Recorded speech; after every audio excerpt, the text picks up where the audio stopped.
Hey everybody, welcome to Matt Connarton Unleashed, the television edition. I'm your host, Matt Connarton. Throwing in a little dramatic pause there. You know, I feel that I've been slacking a bit on my dramatic pauses. So, you know, I try to under-promise and over-deliver. We got a lot to talk about today. A couple very, very quick housekeeping things. I promise I won't spend much time on the housekeeping. And then I do have a little bit of a public service announcement of sorts. I have something non-political to rant about to get off my chest.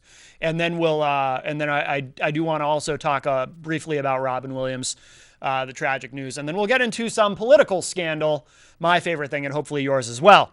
But so as far as housekeeping really quickly, first of all, I want to say thank you to everybody who's reached out to me with positive feedback regarding the new regimen in terms of getting the shows up and available online. As most of you probably know, starting a few weeks ago, we started getting the shows available to watch on demand at ipmnation.com/MCUTV. You just go there, you click on demand. We started putting them up the same day that they air because we're, of course, live Wednesday afternoons, and a lot of people are at work or at school who want to see the show, and you just have to wait for the replay later in the week or for the show to go up sometime next week. But we started getting the shows up the same day. So, for example, today's show will be up by probably 11 p.m. tonight at the latest. Maybe closer to 10. I'm trying to get them up as quick as possible. But anyway, I've been hearing from a lot of people who've just kind of reached out to me online and said thank you for the timeliness with which you now get the shows up. So to everyone who's reached out and given me positive feedback on that, I just want to say, well, first of all, you're welcome. But also thank you for caring enough to want the shows in a timely fashion, because if you didn't care about the show, then there'd be no reason to do it. So we will continue to get the shows up the same day. And thank you for all the positive feedback and encouragement.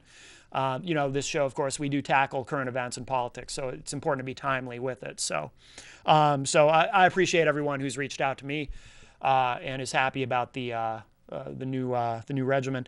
And also too, I want to say a quick thank you to Trevor and Ashton from GCR Entertainment. They came on the show last week to discuss cannabis, legalization of cannabis, and practical applications for it that some people might not know about, etc. I thought it was a really interesting show, very informative. And so I want to thank those guys too, because, and I have no idea how many people watch through MPTS, but I do know from looking at the numbers online through IPM Nation, and also people who went back and watched it later on demand through IPM Nation, that is now the second most viewed episode of the TV edition of Unleashed that we've done. So a lot of interest in that episode. And of course, once we archive them online, they're available forever. So if you missed it, you can go back and watch it anytime. Not right now, though, but later, after this is done, if you want. Go ahead. So thank you to those guys. They promised they'd bring a lot of viewers, and they did. The most watched edition of the show, that record still is held by the Lamberts, who came on several weeks ago to discuss some accusations made against them. But so there's a lot of interest in that show, obviously, as well. But no, last week was the second most viewed episode. So thank you all. By the way, little side note, this will probably be up by next week. We're launching a subscription service through IPM Nation, which will allow you to, if you sign up for it, it's completely free. Won't cost you a penny, but the way it's going to work is you'll be able to subscribe to specific shows on IPM Nation, or you can do a general subscription where every time a new show becomes available, you will get your choice. You'll either be notified via email or on Facebook or with a text message, however you want to do it. You will be notified that that show is available. So, for example, if you subscribe to the Matt Connarton Unleashed TV edition, as soon as the show is available online to watch on demand, you'll get a notification that this is now available and here's the link. So you don't have to go to the trouble of checking, okay, is it up yet? Is it up yet? We'll let you know automatically. So that's going to launch next week. I'll have more details on it by then.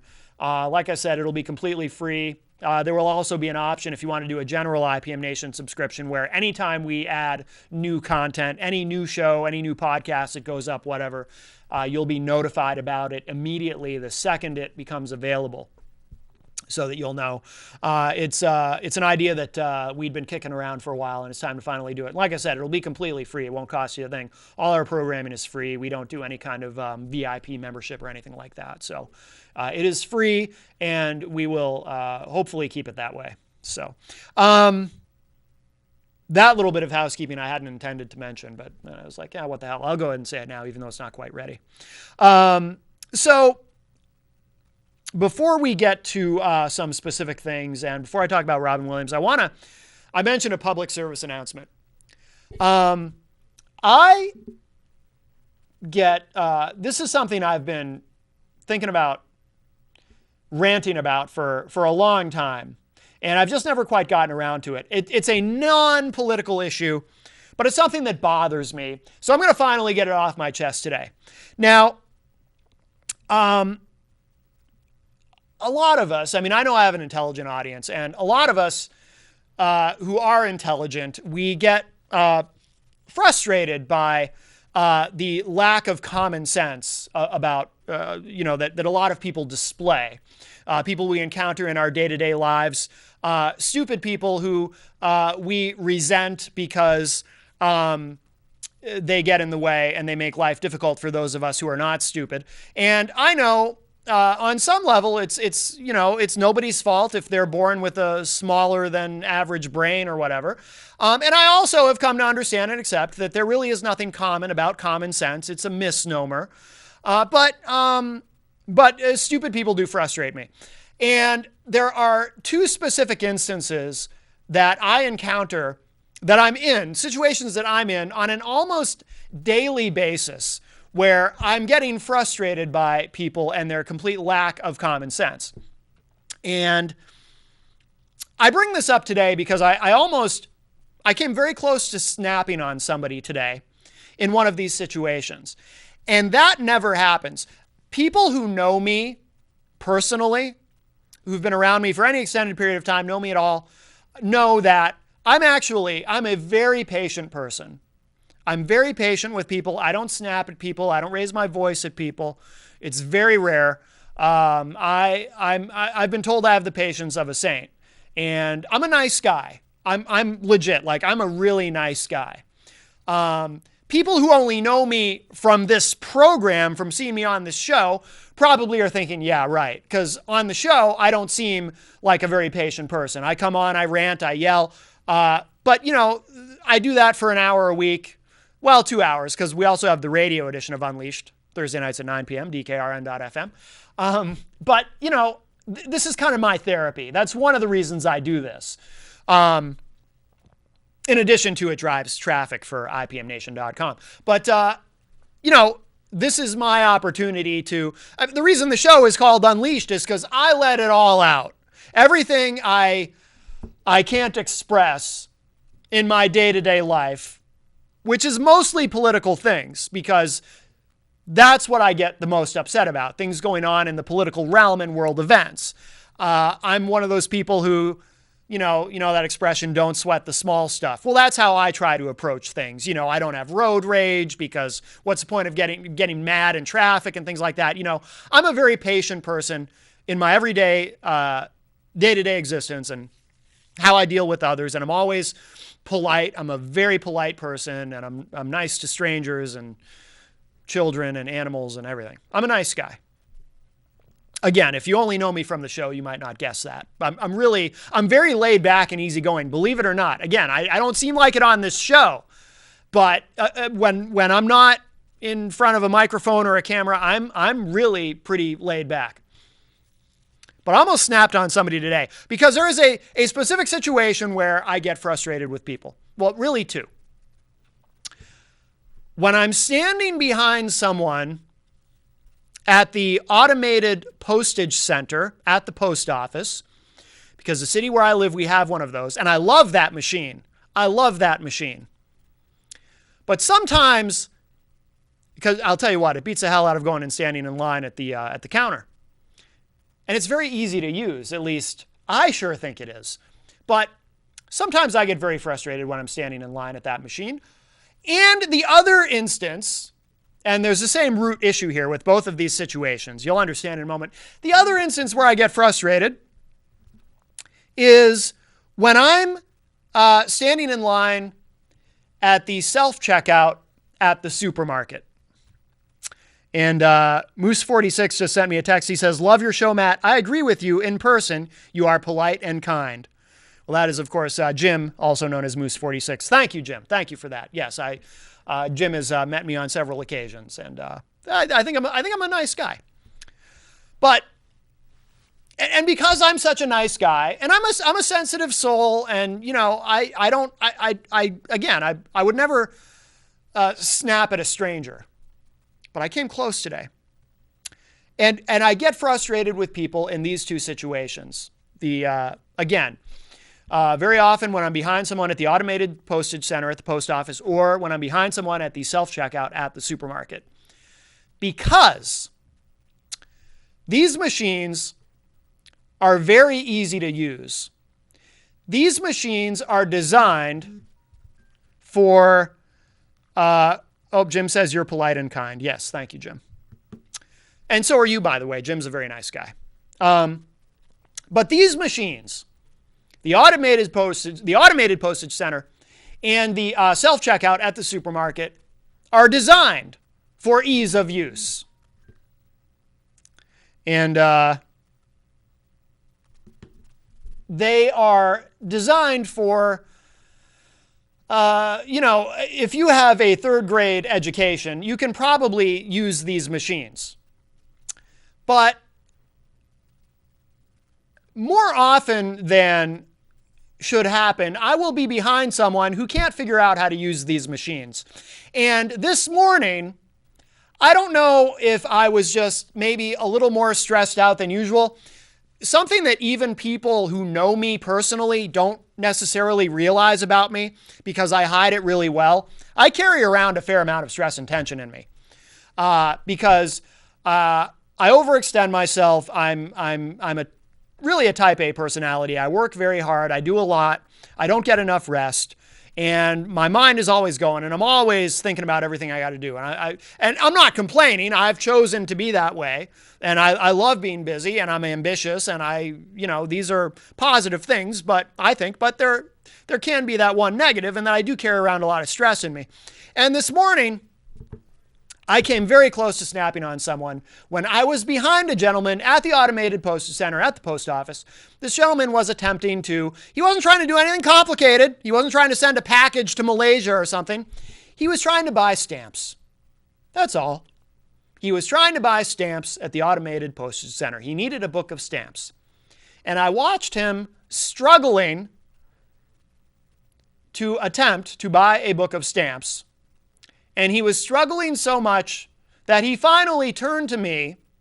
He saw that I had several packages in my hand, and I assumed from that he at least had the common sense to deduce correctly that I had a fair amount of experience using this machine, because he turned to me and said, "I don't know how to do this. Can you help me?" And I'm a nice guy, and I'm polite and kind. So after a brief moment of hesitation, I said, "Sure," and I helped him. But I came dangerously close. Again, I don't know what it was about this morning. Wednesday mornings are hectic for me because I spend the day here, so I'm trying to get everything I need to get done in the morning done. I came really close, really dangerously close to just looking at him and saying, "Hey, here's an idea. Why don't you look at what it says on the screen and then do that?" I didn't do that. I said, "Sure, I'll help you." And then I helped him. By the way, my helping him basically amounted to me reading to him what it said to do on the screen and then saying, "Okay, so now you do that." I run into this, where I see this a lot at the self-checkout at Shaw's Supermarket by where I live. You know what I see a lot of? It's frustrating but comical at the same time. I see people getting angry at the machine and saying things like, "Oh, this machine is so stupid." because they don't realize that the reason they're having trouble getting through the transaction, it's not the machine being stupid. They can't accept that they are stupid because the machine is very easy to use. But part of being stupid is lacking the self-awareness to know that you're stupid. Most stupid people don't realize they're stupid. They get themselves into situations where they think that whatever it is, whether it's a machine, whether it's another person, they think that someone or something else is the one being stupid. They can't recognize their own stupidity, which makes sense. Again, self-awareness is a part of intelligence, so stupid people aren't typically self-aware. But I see this all the time. They get so angry at the machine and they'll mutter things under their breath like, oh, I hate this machine. This machine is so stupid. And then I'm thinking, and I'm watching this happen, and I'll think, no, you're stupid. Why don't you go stand in line and have the cashier ring you up, because you obviously don't possess the intellect to use this machine. So here's what I'm going to do for my viewers. Now, again, I doubt that this applies to any of you watching, because I know that I have an intelligent audience. But just in case, you know what? I should clarify. I know I have an intelligent audience, but intelligence and common sense aren't always the same. I've known some very deeply intelligent people, people who I think really are very sharp intellectual thinkers who can't turn on a television without having to concentrate really hard. So let me sort of modify this. I'm going to explain something to all those of you who struggle to use the self-checkout at the supermarket or the automated postage center at the post office or even an ATM. Although I think at this point in our civilization, even the most challenged among us can use an ATM. It's been a long time since I've seen, well, then again, I never use an ATM anymore. I buy things with my debit card, and I don't know the last time I actually used an ATM. So maybe people do still struggle with it. I don't know. I'm going to explain to you, for anyone who is challenged in this area, there are 3 very simple steps to using these machines successfully. So if you are someone who has difficulty with this, I'm going to walk you through these 3 very simple steps. Okay? Step number 1, look at the screen. If you can get through step number 1, you've already cleared a big hurdle. Because whether it is the automated postage center or the self-checkout at the supermarket or an ATM, these machines all have something in common. They have a screen on them that you need to, with your eyes, look directly at. Before you do anything, look at that screen. Because words will appear on the screen, and that brings us to step number 2. Read the words on the screen. This is where people get tripped up. I see it happen all the time. They don't read what the screen says. Don't be intimidated by this. The words that appear on the screen are very small. Typically, they're not even complete sentences. They're sentence fragments, like select method of payment. Well, I guess that would be a complete sentence, technically, but you won't see actual punctuation. Or scan item. You know, very, very simple, short phrases that, someone with a first grade education should be able to understand. So, again, don't be intimidated. It's okay. The words that appear on the screen are there for a reason, and what you're supposed to do is read them. And then part 3, and again, if you've gotten this far, you're almost there. Part 3, and this is where I think a lot of people get really, really confused. Part 3 is do whatever it says on the screen. So, for example, if you're trying to buy stamps at the automated postage center and it says on the screen, select quantity. In other words, you have to pick the number of stamps that you want. Select quantity means literally you are supposed to, pushing the buttons on the machine, you are supposed to select the quantity of stamps that you want. Select quantity does not mean, for example, choose a method of payment. So when it says select quantity, that's not when you start shoving your debit card in the machine and then standing there looking like a complete moron because you can't figure out why it's not taking your debit card. Whatever it says on the screen, take it literally. Literally. Do not try to creatively interpret what it says on the screen. So if it says select quantity, don't try to start paying for your stuff before you've selected the quantity and completed the transaction. That, I think, is where a lot of people get very, very confused. It's not a trick. It's not a game. You're not supposed to try to interpret what it says on the screen. Always take the instructions on the screen literally. Scan item literally means scan item. Scan item does not mean, I don't know what people think it means, but I see people, it'll say on the screen at the supermarket, it says scan item, and they're like, I don't know what to do now. Or they get to the end, they get all their items scanned, and then, the one at Shaw's, it actually talks to you. It'll say, scan additional items or select total if finished. And people are very confused by that. Well, what does that mean? I don't have any additional items, so what do I do? Well, it just told you select total if you're finished.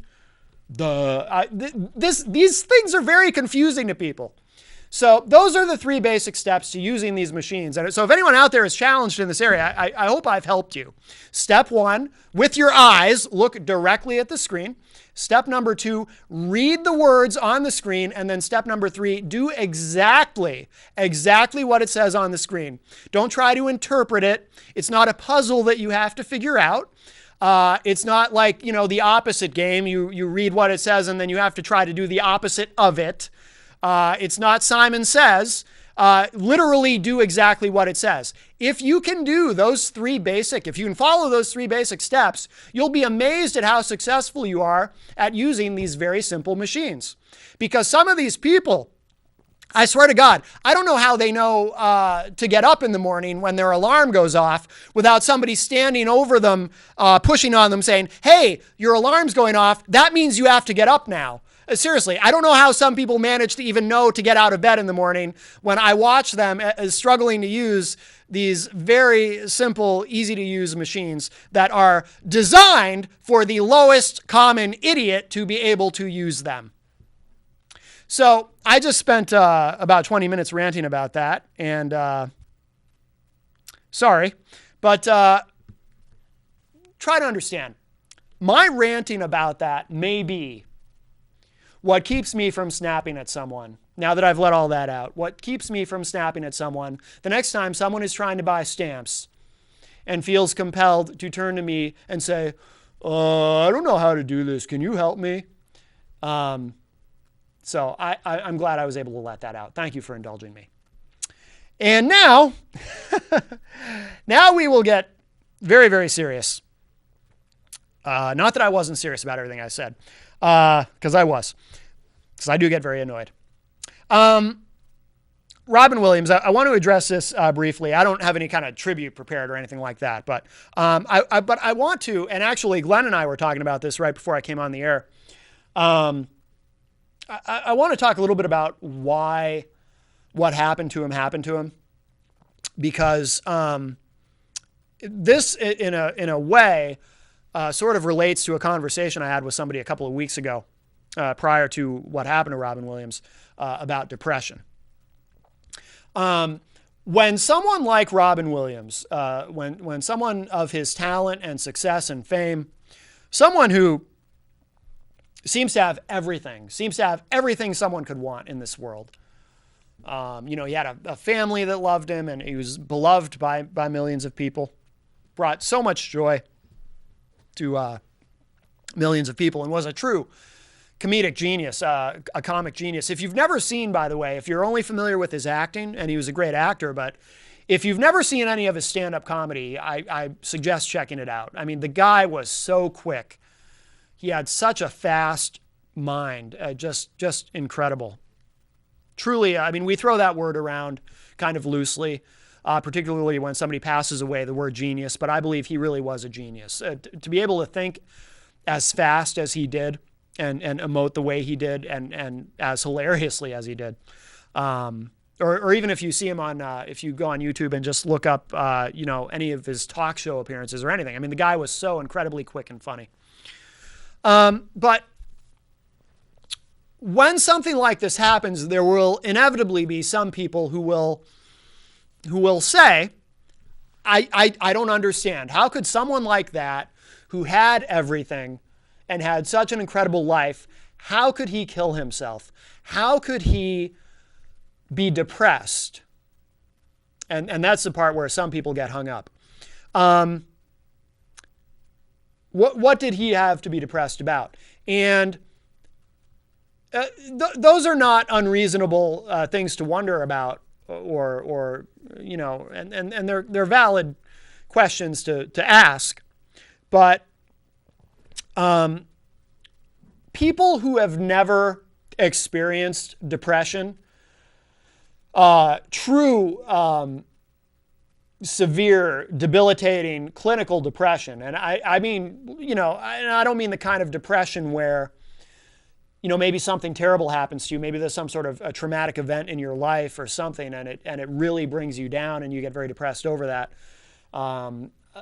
Not that isn't terrible. Any kind of depression, whatever causes it, whatever variance of it occurs, is terrible for anyone who has to go through it. But people who've never experienced clinical depression, where you're not depressed for any particular reason or circumstance. You just are depressed because of something that is wrong in your brain, a chemical imbalance or something. These things can often be genetic.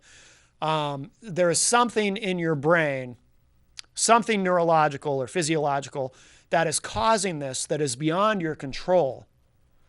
And regardless of how great your life is, how great things may be going, or whatever it is, you're depressed. People who've never experienced that have a difficult time comprehending what that's like. And sometimes those of us who have experienced that and who do understand and who don't ask those questions because we understand from personal experience, we will then label those people who don't understand as being ignorant, which is not fair. I mean, they are ignorant to what causes that kind of depression very often if they've never experienced it themselves. But it's not entirely their fault. And I say that because, and this is the conversation I had with someone recently.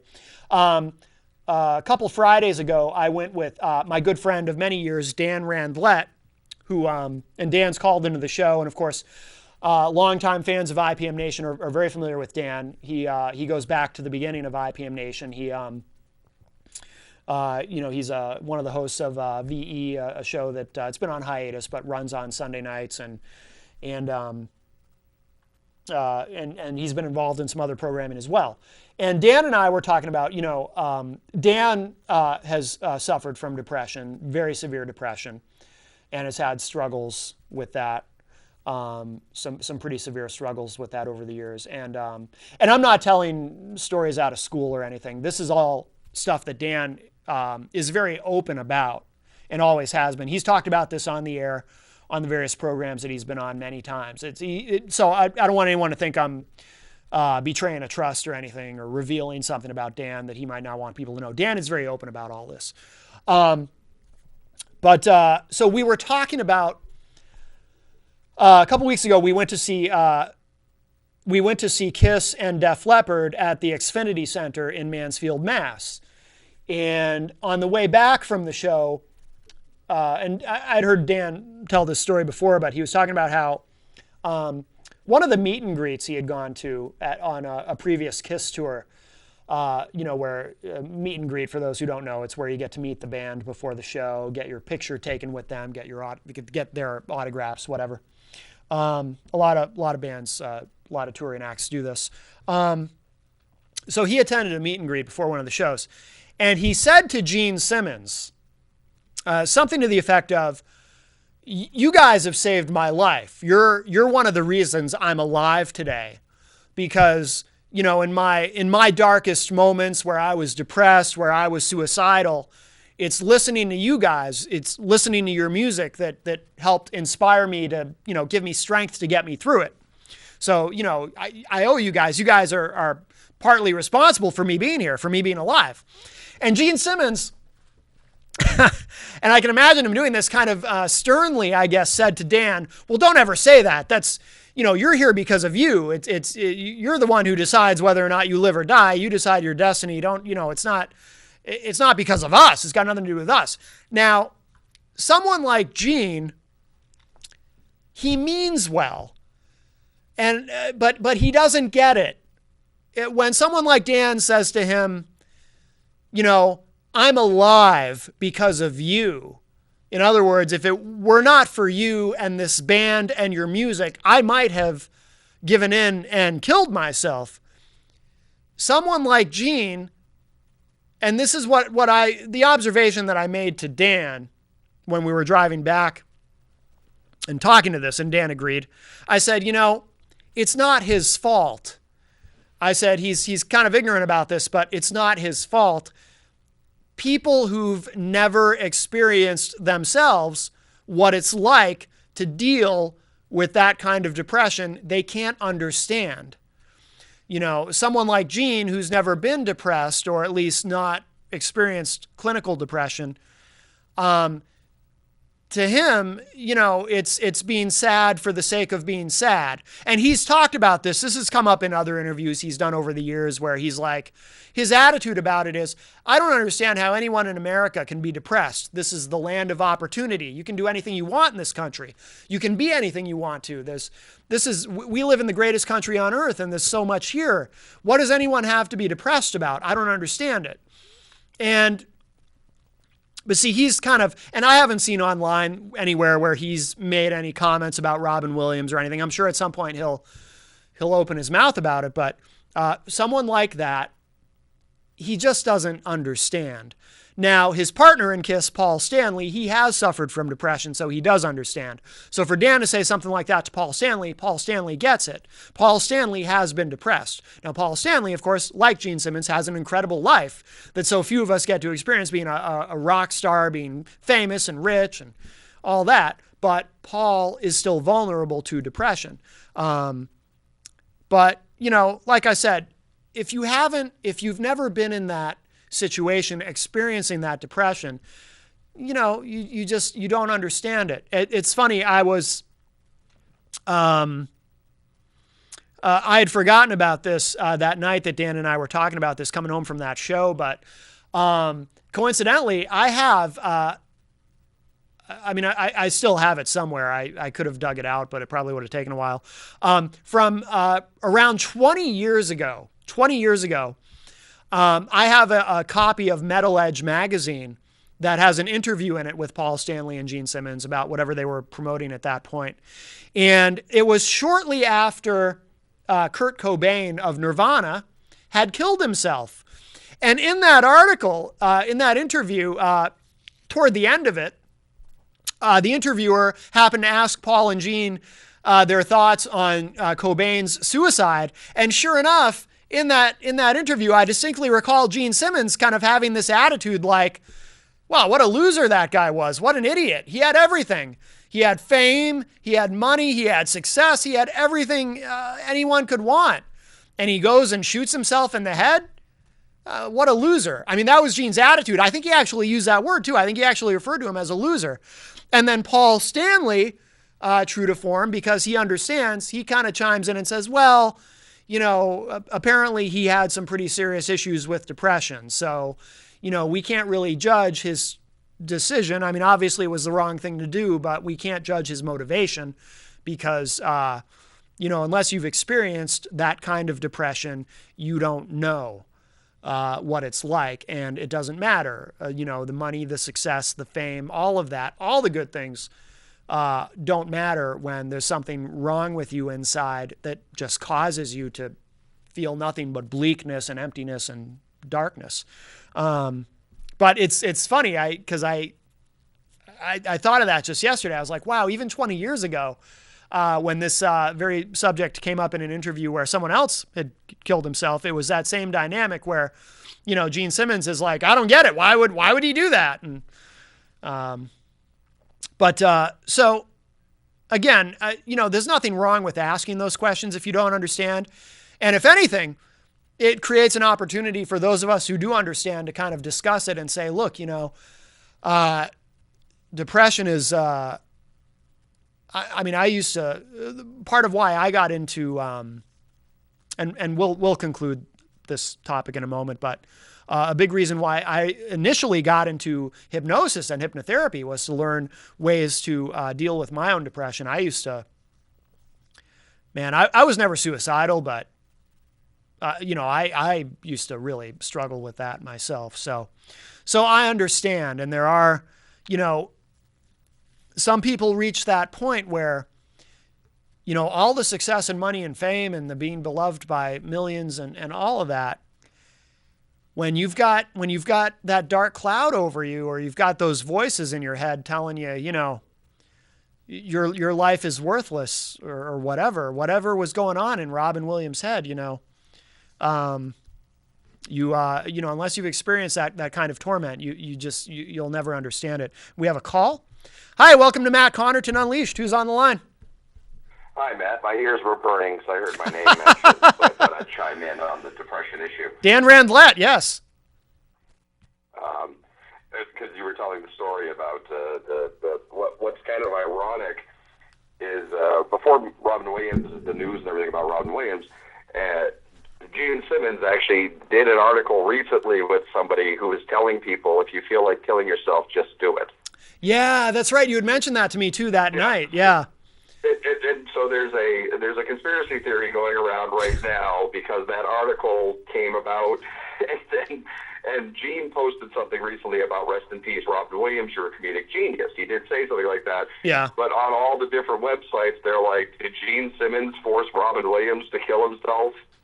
Because really? of this article, which has made it globally around everywhere, where he's talking about depression, and like, when I hear somebody telling me that they want to jump off a bridge, I just want that person to jump. Right. When that person says that they want to shoot themselves in the head, just do it, because the world would be better without you. Right. and when we were talking about this that night, he's basing everything on his mother, because his mother survived a lot. Oh yeah, the concentration camps. Concentration camp, and his attitude is, if my mother can outlive the Nazis and be able to survive and raise me as a child and bring me to the United States, and so he always backs it up with that, saying, right. My mother's been through all this major pain. Your pain because it's raining outside, or because your girlfriend left you, or whatnot. So he never looks at it like a chemical imbalance or a mental disorder. Right. He doesn't get it. And he never will. And there is something, and it's not to say that what he says is invalid. Obviously, see, that the funny thing is, there's kind of two sides to that coin, because on the one hand, there is something positive in what he's saying, because I can't imagine a scenario where someone who is depressed might hear Gene talking about his mother and the concentration camps and take that positively and say, wow, Gene has a point. No matter how badly I feel, what his mother went through was infinitely worse than anything I'll ever experience. So maybe I should find a way to snap out of it or get some help or whatnot. So there is some validity in his point of view, but there is also, of course, that ignorance of, because he doesn't know what it's like and doesn't understand. It's not, like I said, to someone like him, being depressed is just sad for the sake of being sad, and he doesn't, he can't comprehend what's really going on there for a lot of people. And what was interesting was when the news came by about Robin Williams, I was doing my job and I was visiting a store, and all of a sudden, because the whole Robin Williams death, there's been these hoax that have happened on Facebook and social media before, where people have said somebody like him has died, or other people have died. So somebody had walked up to me and said, Robin Williams just died. And I'm like, and I'm with a couple other people, and we're like, are you sure? Because they say this every 2 weeks. Right. That because if you haven't heard from somebody for a while, they're always like, oh, this person's dead. Right. So I pulled up and right on the spot, looking up to see if there was actually reputable news besides somebody's Facebook posting. And saw that it was, and that they were confirming it's a suicide. And even the people around me were like, what would he have? Why would he kill himself? Right. He's the funniest man in the world. He was the funniest man. Why would he do things like this? And they couldn't understand it. And they're like, he doesn't seem like he's depressed. And I looked at these people that I see every day.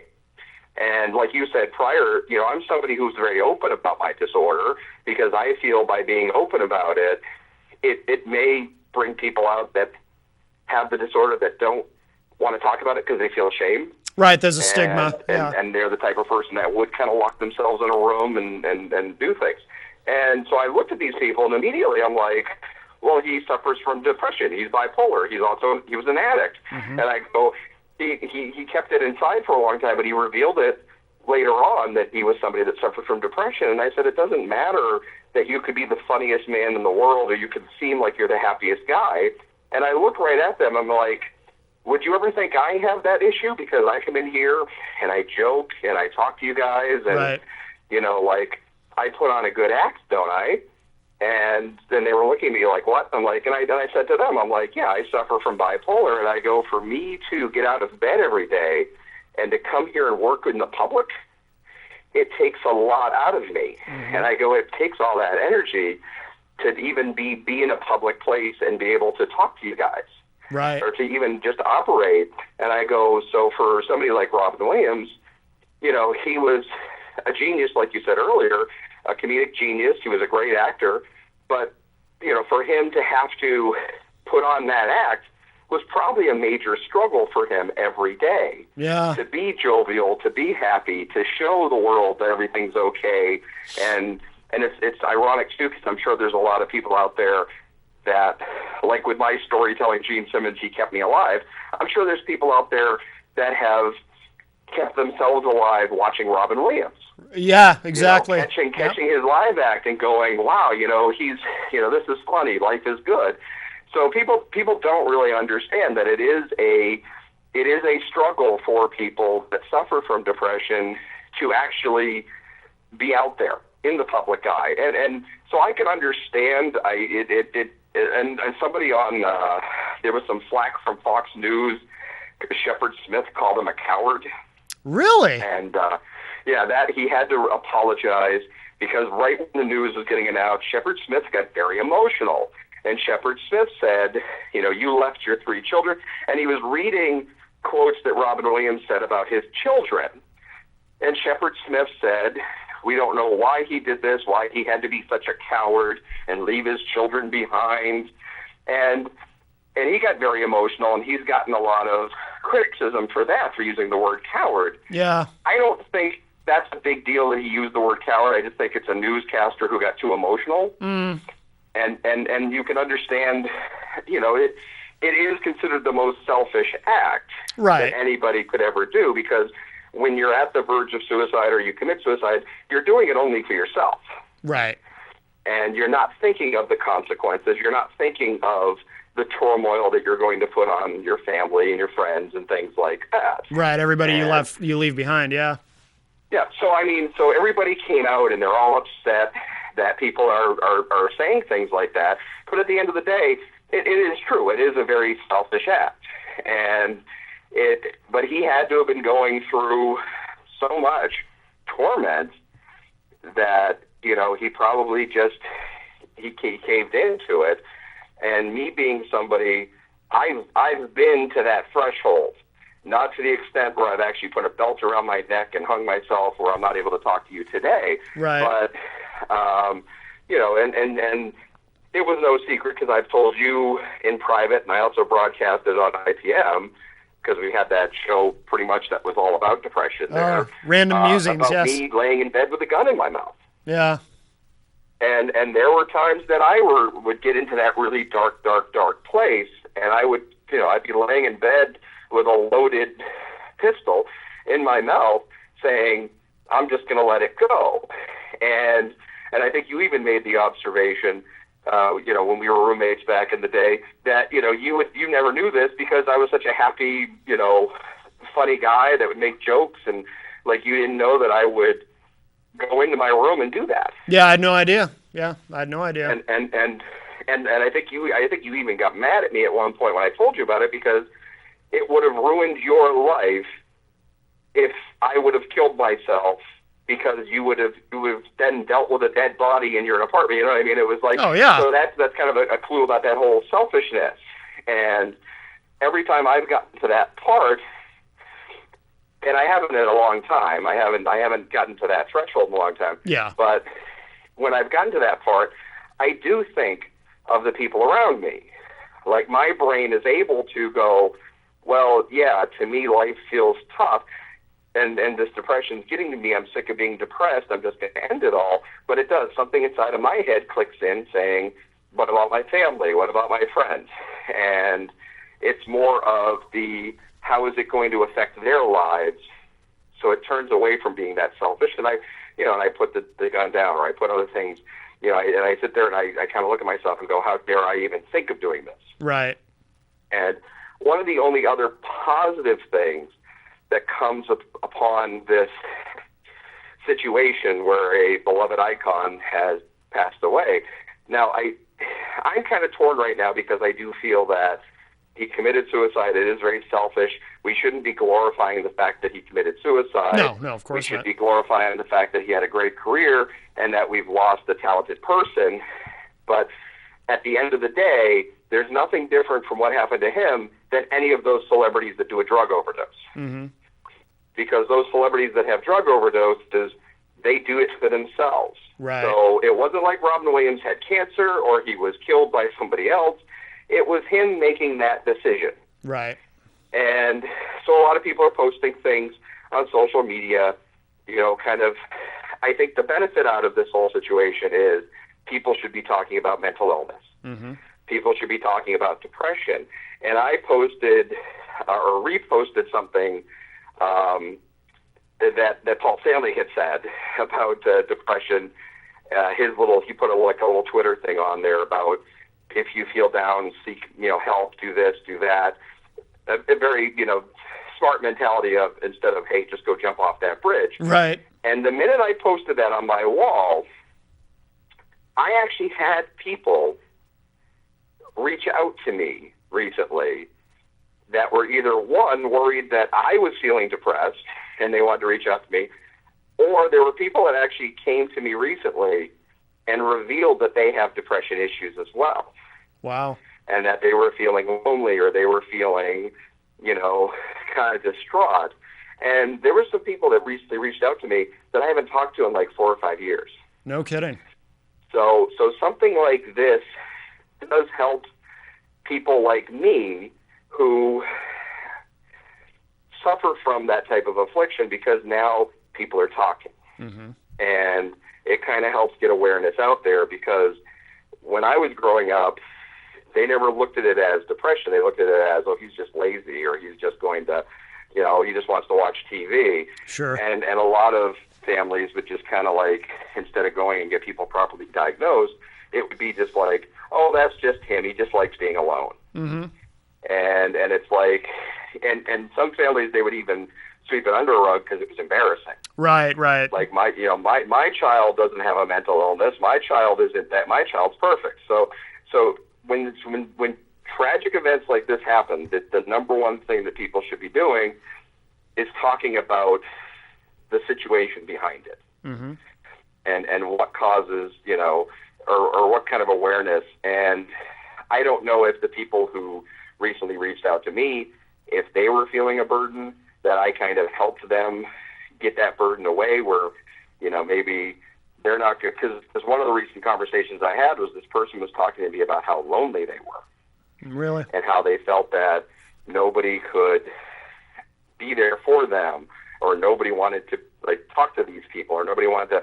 So just by having that conversation, it just, I feel that's what we need to do. And I think it's fantastic that you're talking about it on your show, that it for the viewers that are watching, on a rainy day here in Manchester and parts of Hooksett, you basically, you're kind of helping maybe get that dialogue started with them too, because there may be somebody sitting at home right now that either doesn't understand why Robin Williams did what he did, or maybe they have similar feelings, and the media is now talking about it, and that's one of the things that I can turn as a positive out of what has happened. Yeah.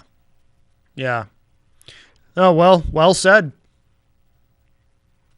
Yeah, so that, but you're right. I mean, everybody who doesn't know, or anybody that's never been experienced with this, and it's just, they can't. You can't understand something. Yeah, it's hard to relate to. Like I said, to them, it's just, they think it's just sad for the sake of being sad.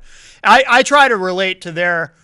I try to relate to how they look at it. Like I was thinking about, like I don't understand road rage, because I've never understood the point of flipping out at somebody in traffic over cutting me off or something. So it's not something. I mean, it's a poor analogy, but it's like I don't understand. Like I've been in cars with people who do get that road rage, and I just kind of sit there and look at them like, what? I don't understand. Why is it so important to get so upset over that? But it's something about them. It's something that goes on in their brain that I can't relate to. So when I look at these people who don't understand people who suffer from depression, I try to, one of the ways that I, not to necessarily excuse their ignorance, but to just try to understand why they can't understand. I remind myself of, okay, well, other people exhibit certain modes of behavior that I can't understand. So it's kind of the same thing. It's just if you see something that doesn't make sense to you that somebody else does, it's hard to understand why they would do that. And it's easy to think, well, why can't they control themselves? Why can't they control how they feel? This isn't worth getting upset about. So yeah. And two things before I go. In regards to Robin Williams, I highly recommend, if for all the listeners and viewers and everything out there, even yourself, if you haven't seen it, there's a movie he made a few years ago called World's Greatest Dad. Oh, okay. I haven't seen it. And the movie, if it's too soon since he's passed away, don't watch it, because it's a movie about his son in this movie who is hanging himself for sexual purposes, because the asphyxiation is a sexual turn on to some people. Autoerotic asphyxiation. There's actually a scene in the movie which creepily is very similar to the situation that they found him in, because when I watched the police report yesterday of how they found his body, it's exactly the same way as his son in this movie called World's Greatest Dad. And World's Greatest Dad is a very dark comedy, and it's a well-done movie, but it does kind of handle a little bit about depression and things like that. And it was surprising that he was in this movie, but then in hindsight, you're kind of like, oh, it kind of makes sense, because he wasn't really talking about his depression at that point, but he'll do a role that kind of focuses on depression, because the whole thing is the son is basically doing a perverted act. He gets killed by it. He kills himself by accident, but it turns into this whole story of this suicidal youth and how great his father is, because his father knows the truth, but he's hiding the fact that it was, that what it was. And he's out there, being loved by everybody because this, and it's a very bleak movie, but it's very well done, and it does, as I said, has a very creepy, similarity to what's happened now in his real life. Yeah. Off the Robin Williams topic, getting back to your automated system, Monday, I was at a Shaw's in Nashua, waiting to buy myself lunch. I had to stand in line for 25 minutes at the self-checkout, because that's what I use, is the self-checkout. Yeah. Because there were not one, but two families that were waiting in the self-checkout line that when they got to the machine, they couldn't understand what the machine was telling them. They didn't understand how to scan things. Yeah. So both of those machines, and now they had 4 of them, but they only had 2 open during a busy lunchtime, which is just wonderful because you're not paying anybody to stand behind a register. I don't know why those are never always on. Right. That was the whole point of those. Yeah. Both of these families had Shaw's employees go over and scan and do everything for them. Yep, I've seen that play. Yep. So again, what's the point, people? Right. So frustrating, isn't it? Have somebody from the company scan your groceries. Why didn't you go in that other line? Exactly. And I'm not trying to be insulting or racist in any way. English was their second language for both these families. So that may have been why they were having issues. That makes which is understandable. sense, yeah. But if that's the case, don't go to an automated machine. Exactly. I agree, Dan. I agree. If you're struggling with the English language, granted, sometimes these machines will have Spanish or they'll have English usually, but that's pretty much what they'll have on these. They were of either nationality, so knowing that and knowing that you're going to have somebody, and it was the thing that bothered me, and this gets to your road rage thing, I was having shopper rage because I'm on a time limit waiting to go back because I had a meeting to be at just to buy a chicken salad sandwich, and I'm sitting there waiting, and the people were looking at us in the line who were getting frustrated that we were the jerks. Yeah. How dare us get upset that they've had to, and the other irony about the whole thing was those are usually express lanes, and both these families had shopping carts full of groceries. Oh. So it's infuriating. And I think they were together. Yeah. But, so it was the whole point of they probably got there and said, oh, we're going to have to split up our 2 carriages. Let's do the automated thing. And then we don't understand what we're doing, so let's go ahead and get the employees over here to just do what a cashier would do normally. You just want to smack the hell out of them, don't you? That's awful. You do. You get this rage, you get this anger, and you just stand there and you're just but it's not that bothers me. It's the fact that I'm the jerk. Right. for them to give you the look of, well, how dare you, sir, for getting upset at me for not knowing how to use the most simplest of machines. Yeah. Sorry, sir, that I don't speak English, and it's giving me this whole look of I'm sorry you're having to wait a half hour just to buy a sandwich. Yeah. So, Dan, that's what I had. I was going to call in before about the whole shopping experience, and then you mentioned my name. You talked about depression, so I'm like, oh, we're going to get heavy now. So, well, I'm glad it's now time to lighten up your show, and I'm going to let you go because I think you've taken up too much time on this topic. We're about out of time. But Dan, thank you so much for calling. I'm glad you called in. Well, thank you very much for talking about it. Absolutely, Dan. All right, I'll talk to you soon. All right, bye-bye. Bye-bye. That was Dan Randlett, of course, part of a very important part of IPMNation.com, and we are out of time. So we did end up spending quite a bit of time on the Robin Williams thing, but the depression issue and whatnot, it is a very important topic. So, if talking about that did help anyone, then I'm glad, and it was well worth it. Tomorrow night on the radio edition of Unleashed, we'll get to some of the political scandal. I've been wanting to get to this for a couple weeks now, so we'll get to it tomorrow night. Chris Christie and Andrew Cuomo, both governors, and very much birds of a feather. So we'll explore that tomorrow night on the radio edition of Unleashed. Thursday nights at 9 p.m. Eastern Time on the Dr. Kevin Radio Network, DKRN.FM. Don't forget, you can easily stream it on your mobile device, DKRN.FM/mobile. And today's television edition of the show will be up by 11 p.m. Eastern Time this evening, so you can watch it on demand. And that's it for now. I'll be back at 6 o'clock if you're watching us live on Wednesday with the Honorable Gary S. Hopper for Rock, Paper, Hand Grenades. And that's it for now. I'll talk at y'all later. Thanks, everybody.